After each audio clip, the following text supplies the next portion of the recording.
Анонимный источник отправил видео, как они, подчиненные, передают сумму денег руководству их колпашит за то, что они не собирают с водителей. Если не собирают с водителя, они говорят, то со своих карманов платите.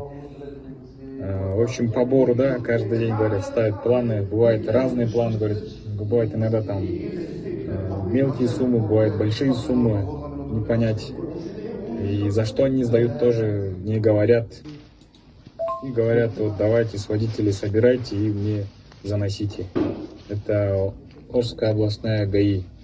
Источник, который сообщил, говорит, что он уже не может работать нормально, потому что хотят нормально работать, но их начальство колпашит, говорят, давайте деньги.